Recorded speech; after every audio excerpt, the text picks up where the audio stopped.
Hello दोस्तों, आपका स्वागत है मेरे YouTube चैनल मिस्टर केमिस्ट्री में। तो दोस्तों, आशा है कि आप अच्छे होंगे और आपको मेरा पिछला टॉपिक बॉन्ड एंगल, जो कि मैंने बहुत अच्छे से बताया था, समझ आ गया होगा। अगर आपको उसमें कोई कंफ्यूजन था या फिर कोई चीज़ नहीं समझ में आ रहा तो आप नीचे कमेंट में अपने कंफ्यूजन को जरूर बताना, ठीक है। और मैं अपने पिछले टॉपिक का लिंक आपको डिस्क्रिप्शन में दे दूंगा, जिससे कि जो नहीं देखा है उस वीडियो को जाकर देख ले। तो दोस्तों, मेरा जो पहला टॉपिक था हाइब्रिडाइजेशन, वो मैंने सिर्फ इनऑर्गेनिक केमिस्ट्री के लिए बनाया था। मतलब उसमें मैंने बताया था कि इनऑर्गेनिक केमिस्ट्री में आप हाइब्रिडाइजेशन किसी भी दिए हुए कंपाउंड का कैसे निकाल सकते हो। तो मैंने अपने पिछले वीडियो में आपसे कहा था कि अगला टॉपिक मैं ऑर्गेनिक केमिस्ट्री के ऊपर बनाऊंगा, जिसमें मैं आपको हाइब्रिडाइजेशन निकालना सिखाऊंगा किसी ऑर्गेनिक केमिस्ट्री की किसी भी एक चैन का, किसी एक कंपाउंड का, उसके मॉलिक्यूल पर, ठीक है। तो आज का हमारा टॉपिक भी यही है, हाइब्रिडाइजेशन, लेकिन ऑर्गेनिक केमिस्ट्री में।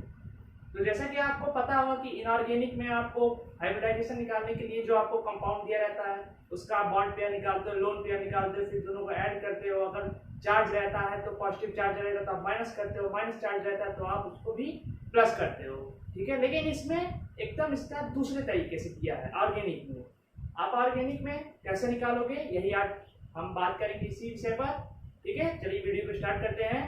तो आइए मैं आपको बता दे रहा हूं कि ऑर्गेनिक केमिस्ट्री में आप कैसे निकाल सकते हो हाइब्रिडाइजेशन।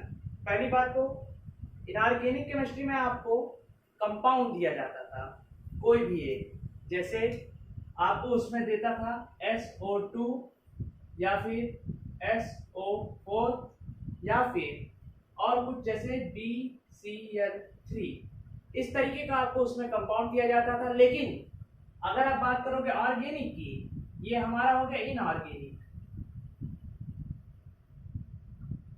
लेकिन अगर आप बात करोगे ऑर्गेनिक की, ऑर्गेनिक में आपको ऐसा बिल्कुल भी नहीं दिया जाता है।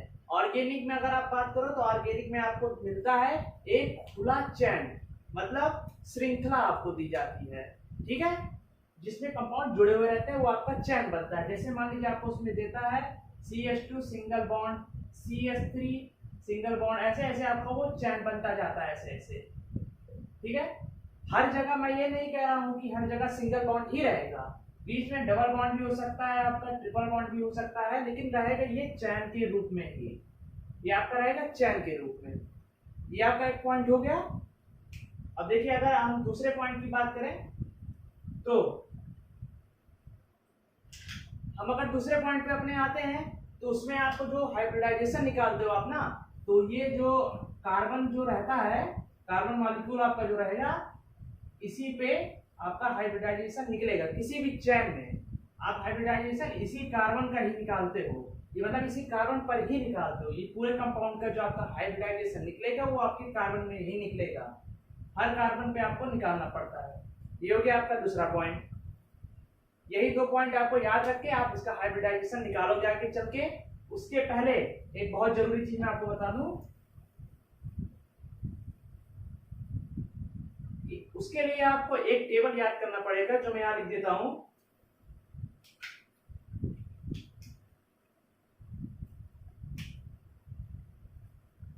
तो जैसा कि आप देख रहे हैं कि ये टेबल है वो, और इसका मतलब मैं आपको बता देता हूं कि अगर किसी कार्बन पे सभी जितने, अगर कार्बन से जितने भी बॉन्ड जुड़े हैं सभी सिंगल हुए, मतलब सिंगल बॉन्ड अगर कार्बन से जुड़ा है तो वहां पे आपका sp3 हाइब्रिडाइजेशन होगा। और अगर कार्बन से एक डबल बॉन्ड जुड़ा है, ठीक है, डबल बॉन्ड मतलब इस तरीके से अगर कोई भी डबल बॉन्ड एक कार्बन से जुड़ रहा है तो वहां पे आपका sp2 हाइब्रिडाइजेशन होगा। और तीसरे में अगर हम बात करते हैं तो इसमें आपका दो पॉइंट है कि एक कार्बन पर या फिर एक ट्रिपल बॉन्ड जुड़ा हो या कार्बन पर दो डबल बॉन्ड जुड़ा हो, तो यहाँ पे आपका sp हाइब्रिडाइजेशन होगा। तो इस टेबल को जब आप अपने दिमाग में फिट करोगे तभी आप हाइब्रिडाइजेशन निकाल पाओगे, ठीक है। तो इसको हम अभी रहने देते फिलहाल। अगर आपको नोट करना है तो आप नोट कर सकते हैं, नहीं तो आप स्क्रीनशॉट ले लीजिए। आपने स्क्रीनशॉट ले लिया होगा या फिर नोट कर लिया होगा। तो हम बढ़ते हैं अपने अगले टॉपिक पे। तो चलिए एक एग्जांपल लेके आपको समझाने की कोशिश करता हूं कि मान लीजिए अगर आपको चैन दिया है किसी भी चीज में। तो आपको अगर चैन दे दिया है कि H3C, सिंगल बॉन्ड आपका है CH है, फिर डबल बॉन्ड है CH है, फिर सिंगल बॉन्ड है H3C, ठीक। तो इस हिसाब से अगर हम देखें तो पहली बात तो आपको ये देख के कंफ्यूज नहीं होना है कि H3C क्या होता है। अब ये H3C क्या आ गया, तो H3C मतलब आपका है CH3। ये इसलिए लिखा जाता है क्योंकि जो भी बॉन्ड बनते हैं वो कार्बन से ही बनते हैं, कोई भी बॉन्ड हाइड्रोजन से नहीं बनेगा। बनेगा बॉन्ड तो कार्बन कार्बन में ही बॉन्ड बनता है, इसीलिए कार्बन से बॉन्ड बनाने के लिए ये आपका H3C ऐसा उल्टा लिख दिया जाता है, ठीक है। ये एक मैनर होता है, आप चाहे तो सीधा भी लिख सकते हैं, लेकिन अगर आपको ऐसा दे दिया है तो आप CH3 समझ लेना। पहले इसको सीधा कर देते हैं कि CH3 है, फिर सिंगल बॉन्ड है CH है, फिर उसके बाद डबल बॉन्ड है हमारा CH है, फिर उसके बाद सिंगल बॉन्ड है CH3, ठीक। अब इसको देखिए, पहले तो आप जब तक बॉन्ड को क्लियर नहीं कर लेते हो कि बॉन्ड कैसे कैसे लगा है, तब तक आप हाइब्रिडाइजेशन नहीं निकाल पाओगे बिना बॉन्ड गिने। तो पहले इसका हम अगर स्ट्रक्चर बना लें तो सबसे सरल रहेगा। तो कार्बन हो गया हमारा, ये हो गया 3 हाइड्रोजन, 3 हाइड्रोजन आ गया यहाँ पे, फिर कार्बन से ही बॉन्ड बन रहा है, कार्बन पे यहाँ पे भी एक हाइड्रोजन है। अब चाहे ऊपर जोड़े चाहे नीचे जोड़े, लेकिन नीचे ना जोड़े तो बेहतर रहेगा क्योंकि कार्बन से ही बॉन्ड बनेगा अगले कार्बन के लिए। यहाँ पे देखिए डबल बॉन्ड है, मतलब यहाँ पे बीच में डबल बॉन्ड लगेगा। फिर ये है यहाँ पे एक कार्बन और कार्बन से हाइड्रोजन ऐड हुआ, फिर कार्बन से एक सिंगल बॉन्ड यहाँ बन रहा है जो कि CH3 के लिए है, तो ये ऐसा बन जाएगा, सही है, ऐसा बनेगा आपका। अब इसमें देखिए कि बॉन्ड गिनेंगे कैसे। सबसे बड़ा कंफ्यूजन और सबसे बड़ी गड़बड़ी यहाँ पे होती है कि बॉन्ड गिनने में लोग मात खा जाते हैं और बॉन्ड आप गिनने में गड़बड़ कर देते हैं, जिससे कि हाइब्रिडाइजेशन भी आप नहीं निकाल पाते हो। तो यहाँ पे हाइब्रिडाइजेशन आपका जितना देखिए CH3 है, CH है, CH, CH3, तो मतलब 4 हाइब्रिडाइजेशन निकलेगा आपका, क्योंकि यहाँ पे 4 कार्बन लगे हुए हैं हर कंपाउंड में। 4 हाइब्रिडाइजेशन निकाल रहे हो आप, तो पहले इसका निकालना है कि इस CH3 पे कार्बन मॉलिक्यूल पर कौन सा हाइब्रिडाइजेशन होगा। तो यहाँ पे आप देख लीजिए कि कार्बन से 1 2 3 4 बॉन्ड जुड़े हैं, लेकिन सभी क्या है, सभी सिंगल बॉन्ड है। तो यहाँ टेबल आप देख लीजिए, अगर सिंगल बॉन्ड है, अगर यहाँ पे आपका हर कार्बन से सिंगल बॉन्ड जुड़ा है तो यहाँ पे आपका हाइब्रिडाइजेशन होगा sp3। तो यही आप देख लीजिए कि ये आपका जुड़ा हुआ है यहाँ पे, लेकिन सब सिंगल है। तो सिंगल है तो यहाँ आप सीधे सीधे इस अभी कंपाउंड का आप यहाँ पे लिख देना, यहाँ पे इसमें होगा आपका sp3 हाइब्रिडाइजेशन, ठीक है। अब देखिए ये जो कार्बन है मतलब CH, यहां से अगर हम देख रहे हैं तो ये C है, यहाँ तो सिंगल बॉन्ड जुड़ा है, लेकिन इस C पे यहाँ पे डबल बॉन्ड भी जुड़ा है। ये आप ध्यान दीजिएगा कि हमें अगर डबल बॉन्ड दिख रहा है तो हमें इस सिंगल बॉन्ड से कोई मतलब नहीं रखना है, आपको सीधे सीधे अपना पूरा टेंशन देना है इस डबल बॉन्ड पे। तो कार्बन पे डबल बॉन्ड जुड़ा है, एक डबल बॉन्ड है अभी फिलहाल, और एक डबल बॉन्ड का मतलब आपका होगा sp2। यहाँ पे आपका हो जाएगा sp2 हाइब्रिडाइजेशन। और फिर हम आते हैं अपने अगले कार्बन पर, तो यहाँ पे भी वही चीज सेम फार्मूला है, डबल बॉन्ड जुड़ा है तो यहाँ पे भी sp2 ही हो जाएगा। और फिर यहाँ पे यही वाला सेम चीज है, तो सब सिंगल बॉन्ड जुड़े हैं, इसका मतलब यहाँ पे आपका हाइब्रिडाइजेशन हो जाएगा sp3, ठीक। तो मतलब ये आपका हाइब्रिडाइजेशन आया sp3 आएगा, फिर sp2, फिर sp2, फिर sp3।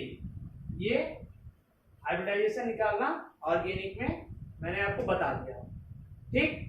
आप इसी तरीके से किसी भी एग्जांपल पे देखे या फिर आप किसी भी आपको जो चैन दे देता है तो उसमें आप ऐसे निकाल सकते हो।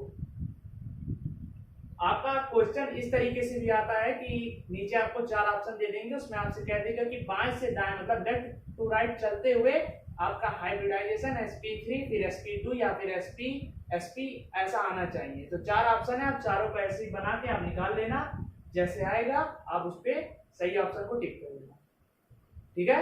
आपको ये समझ आ गया, और अगर नहीं आया तो एक और एग्जांपल लेके देख लेते हैं हम लोग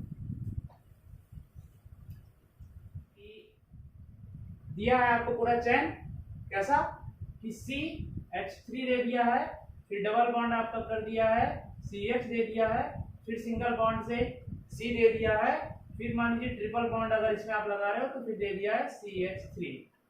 ऐसा आपको दे दिया है अगर, तो वही चीज इस पे भी सेम आप करोगे। क्या कि आप पहले तो इसका स्ट्रक्चर बनाओगे, ठीक है, बॉन्डिंग करते हुए आप इसका स्ट्रक्चर बनाओगे। स्ट्रक्चर बना लो, सिंपल सी बात है। स्ट्रक्चर बना लेंगे ऐसे कि CH3 है, हाइड्रोजन आ गया, डबल बॉन्ड है, 2 बॉन्ड रहेगा, ये हो गया, फिर यहाँ पे आपका हाइड्रोजन आ गया, फिर इस कार्बन से सिंगल बॉन्ड जुड़ा है, एक कार्बन, यह अकेला कार्बन है, फिर इस कार्बन से आप देखेंगे कि यहाँ पे 3 बॉन्ड जुड़ा है CH3 के लिए,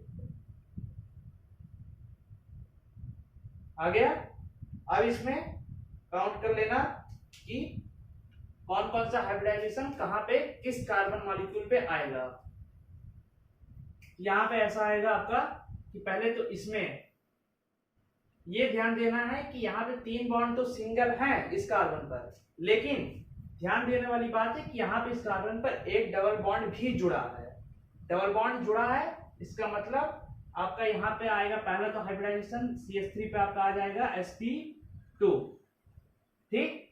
फिर आगे चलते हैं तो यहाँ पे इस कार्बन पर एक सिंगल बॉन्ड है लेकिन एक डबल बॉन्ड है, इसका मतलब इसमें भी आपका हाइब्रिडाइजेशन कौन सा होगा sp2।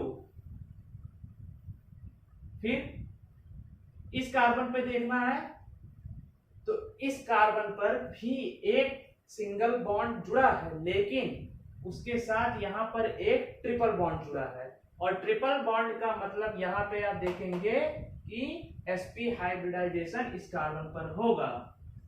फिर बचता है हमारा लास्ट ये CH3, तो इस पे भी वही बात लेते हैं कि देखिए 1 2 3 तो सिंगल बॉन्ड जुड़ा है लेकिन साथ में यहाँ पे जुड़ा है एक ट्रिपल बॉन्ड, और ट्रिपल बॉन्ड अगर एक जुड़ा है कार्बन से तो उसका मतलब होगा आपका sp हाइब्रिडाइजेशन। यही हाइब्रिडाइजेशन निकालने का तरीका है ऑर्गेनिक केमिस्ट्री में, यही आपका आ जाएगा। इसको समझ में आ गया होगा, ठीक। और अगर इसमें आपको कोई भी डाउट है, कुछ भी आपको प्रॉब्लम या किसी क्वेश्चन में ऑर्गेनिक केमिस्ट्री से हाइब्रिडाइजेशन से रिलेटेड या फिर कोई टॉपिक आपको अगर ऐसा है जो आपको सता रहा है, आपको नहीं आ रहा है, तो आप नीचे कमेंट में उसको जरूर बताइएगा। तो फिर चलते हैं आज इस वीडियो को खत्म करके, मिलते हैं अपने अगले टॉपिक में। अगर आपको वीडियो पसंद आया हो तो लाइक कीजिए, अगर आप चैनल पे नए हैं तो सब्सक्राइब कीजिए और बेल आइकन को प्रेस कर दीजिए।